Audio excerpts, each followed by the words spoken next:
നമ്മുടെ മലയാള cinema international ലെവലിൽ എത്തിക്കാൻ കഴിഞ്ഞു. ഒരു ബാക്ക്ഗ്രൗണ്ട് സ്കോറും കൂടെ കൂടിയപ്പോൾ അത് എത്രമാത്രം വലിപ്പം ഉണ്ടായെന്ന് ദൈവത്തിന് തോന്നുന്നുണ്ട് ഇപ്പോൾ. തീർച്ചയായിട്ടും. ആദ്യം എനിക്ക് ഈ ഒരു ട്രീറ്റ്മെൻറ്റ് എടുക്കുന്നതിനോട് ഞാൻ ആദ്യം പൃഥ്വിയുടെ അടുത്ത് ഒരു ഡിബേറ്റ് ഉണ്ടായിരുന്നു.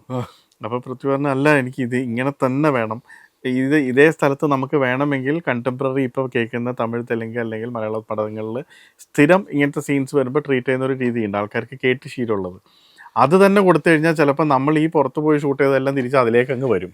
അപ്പം നമ്മൾ പുറത്ത് പോയി ഷൂട്ട് ചെയ്ത ഓരോ ഏരിയാസ്, ഇപ്പം എന്താ പറയുക, US ആണെങ്കിൽ അല്ലെങ്കിൽ ഇറാഖ് ആണെങ്കിൽ അങ്ങനത്തെ സ്ഥലങ്ങളൊക്കെ കാണിക്കുമ്പം ആ സ്ഥലത്തിൻ്റെ ബാക്ക്ഗ്രൗണ്ട് ഒരു ഹോളിവുഡ് പടത്തിൽ എന്താണ് നമ്മൾ കേൾക്കുന്നത് അതുപോലെ തന്നെ നമുക്കിതിൽ ചെയ്യണം, എന്നാലേ ഞാൻ ഷൂട്ട് ചെയ്തതിനെ ജസ്റ്റിഫൈ ചെയ്യാൻ പറ്റും.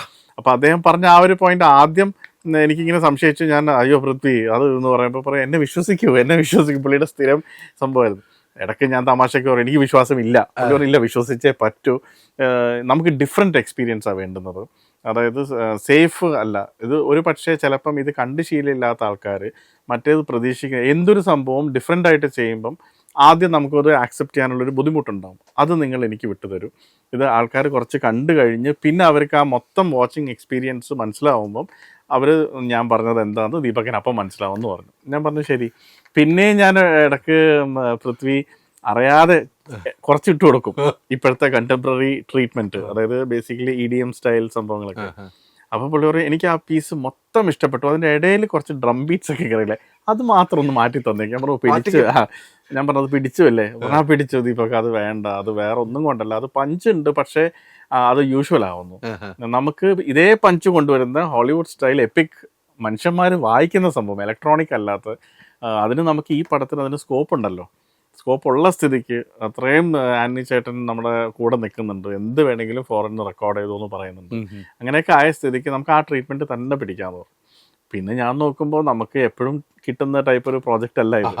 അതിൻ്റെ മേക്കേഴ്സ് തന്നെ ഇത്രയും പാഷനേറ്റ് ആയിട്ട് അവർക്ക് അത് തന്നെ വേണമെന്ന് പറയുമ്പം എന്നെ സംബന്ധിച്ച് ആസ് എ ക്രിയേറ്റീവ് പേഴ്സൺ പുതിയ പുതിയ ഡിറക്ഷൻസ് അല്ലേ ഞാൻ എടുക്കുന്നത്. അപ്പം ഞാനും ഓക്കെ, ആദ്യം ഹെസിറ്റേറ്റ് ചെയ്ത് പിന്നെ ഞാനത് എൻജോയ് ചെയ്ത് തുടങ്ങി. ആദ്യമേ ഒന്ന് വലിയ പാടായിരുന്നു ഒന്ന് ഒപ്പിച്ച് അല്ല പോകാൻ പൃഥ്വിനെ. പക്ഷെ പൃഥ്വിയുടെ ഒരു ഗുണം എന്താ വെച്ചാൽ, പുള്ളി മനസ്സിൽ ഒരു കാര്യം കണ്ടു കഴിഞ്ഞാൽ അത് ജസ്റ്റിഫൈ ചെയ്ത് എന്താണെന്ന് പുള്ളിക്ക് പറഞ്ഞു തരാൻ പറ്റും. അതായത് ഞാൻ എന്തുകൊണ്ടാണ് ഇങ്ങനെ പറയുന്നത്, എനിക്കിത് തന്നെ വേണമെന്ന് പറയുന്നത് എൻ്റെ മനസ്സിൽ ഞാൻ ഇതാണ് കാണുന്നത് എന്ന് പറഞ്ഞു കഴിയുമ്പോൾ നമ്മൾ അദ്ദേഹത്തിൻ്റെ പെർസ്പെക്റ്റീവിൽ നിന്നും നോക്കുമ്പം ശരിയാണല്ലോ, നമുക്കും പെട്ടെന്ന് ഭയങ്കര ഡിഫറെൻ്റ് ആയതുകൊണ്ടായിരിക്കും നമുക്ക് അതിനോട് അടുക്കാനൊരു പേടി പോലെ. പക്ഷെ ആ ഡിഫറൻസ് ക്ലിക്കായി കഴിഞ്ഞാൽ ആ ഡിഫറൻസ് ആണ് ആ പടത്തിനെ ഡിഫറെൻ്റ് ആക്കുന്നത്. 100% അതെ. അല്ല അതുപോലെ തന്നെ നമ്മളിപ്പോൾ ഈ പറഞ്ഞ പോലെ മറ്റു രാജ്യങ്ങൾ കാണുക, ഇന്റർനാഷണൽ ലെവലിലേക്ക് അത് മാറി ആ ട്രാക്ക് അങ്ങനെ വന്നാലേ ഉള്ളൂ. പൃഥ്വി പറഞ്ഞതിൽ ഞാൻ യോജിക്കും. പക്ഷെ എൻ്റെ മനസ്സിൽ ദീപകേട്ടൻ പറഞ്ഞതാണ്, ഞാൻ ചിലപ്പോൾ അത് ഉൾക്കൊള്ളാൻ പറ്റാതെ വരും ആദ്യം കേട്ട്, പക്ഷെ കണ്ടു വരുമ്പോൾ ഞാൻ ഉൾക്കൊണ്ടു. ആദ്യം കേട്ട് അത് എങ്ങനെ നമുക്ക് നമ്മുടെ ഇത് വേണ്ട അങ്ങനെ ചിന്തിക്കും. എനിക്കിതിന് ഉദാഹരണമായിട്ട് പുള്ളി പറഞ്ഞു തന്നത്, നമ്മുടെ ഇതിലെ ഒരു കെന്യക്കാരനില്ലേ, ഒരു ബ്ലാക്ക് ആയിട്ടുള്ള അദ്ദേഹത്തിനാണ് ആദ്യം വില്ലനായിട്ട് വരുന്നത്.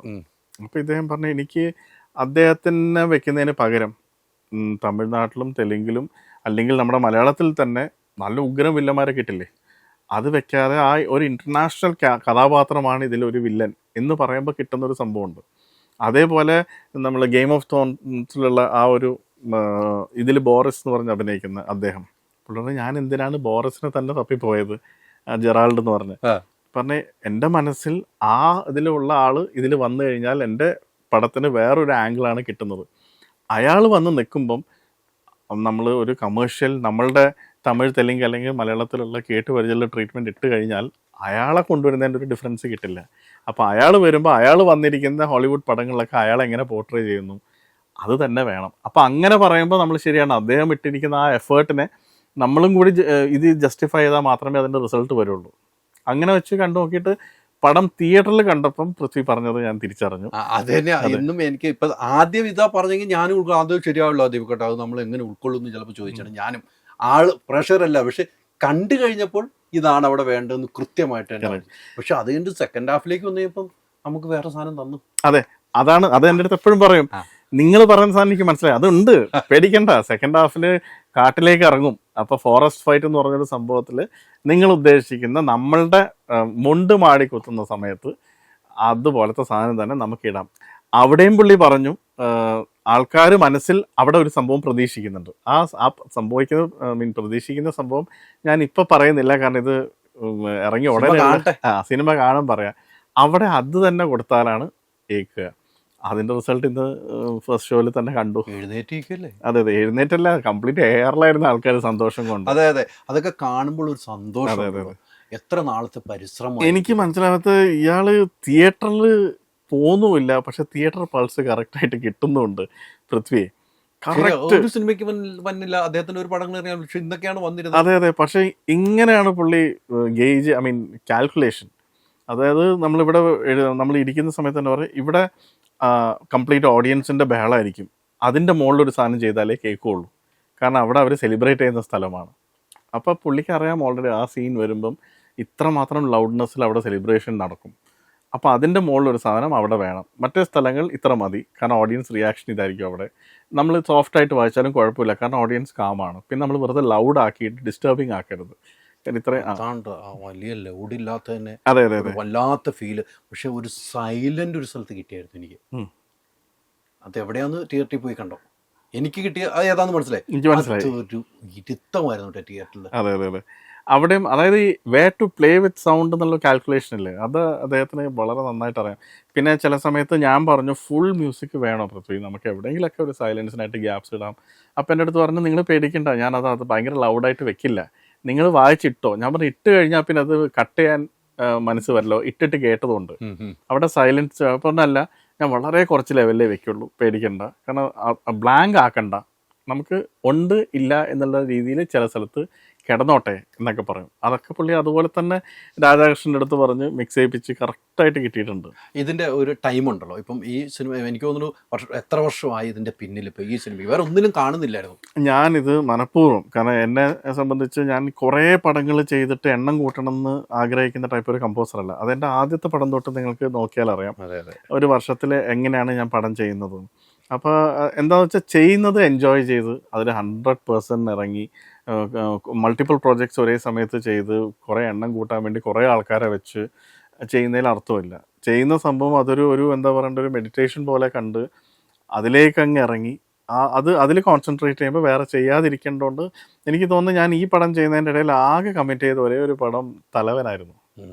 അത് പിന്നെ ജിസ്മോൻ അങ്ങനത്തെ ഒരു ഫ്രണ്ട് ആയതുകൊണ്ട് ജിസ്മോൻ എൻ്റെ അടുത്ത് വന്നിട്ടുണ്ട്, ദീപു ഇതിപ്പോൾ ഉടനെ ഇല്ലല്ലോ എമ്പുരാൻ, അങ്ങനെയാണെങ്കിൽ ഇടയിൽ കൂടി ഒരു തലവൻ നമുക്ക് ചെയ്തു പോവാം. ഞാൻ പറഞ്ഞു അത് ഹിറ്റായി. അപ്പം ഞാൻ ജിസ്മോൻ്റെ അടുത്ത് പറഞ്ഞു കുഴപ്പമുണ്ടായിട്ടല്ല, ഞാൻ ഇങ്ങനെ ഡിസ്ട്രാക്റ്റഡ് ആവണ്ടെന്ന് വെച്ചിട്ടാണ്. അപ്പം ഞാനിപ്പോൾ പറഞ്ഞില്ല ഡിസ്ട്രാക്റ്റഡ് ആവാതെ തന്നെ ദീപു നോക്കും പരമാവധി. അത് ഇപ്പം എന്തായാലും അതിന് ഇനിയുണ്ടല്ലോ ഒരു 7 മാസം. ഞാൻ പറഞ്ഞുണ്ട്. അപ്പോൾ ഇത് നമുക്ക് 1 മാസം കൊണ്ട് തീർക്കാം എന്ന് പറഞ്ഞിട്ട് അങ്ങനെ ചെയ്തൊരു പടമായിരുന്നു അൾട്രാ മോഡേൺ കിച്ചൺ ഡിവൈസസ്. ഒരു കിച്ചണിൽ വേണ്ട എല്ലാ ലേറ്റസ്റ്റ് ബ്രാൻഡുകളും ഇവിടെയുണ്ട്. ലോകോത്തര ബ്രാൻഡുകൾ, original products, wide range. MyG future. WhatsApp വഴി ഇംഗ്ലീഷ് പഠിക്കാൻ ഇംഗ്ലീഷ് കഫേ ഉള്ളപ്പോൾ ഇംഗ്ലീഷ് ഒരു വിഷയമേ അല്ല. English cafe, we present you the perfect English. WhatsApp now 9633 888 575.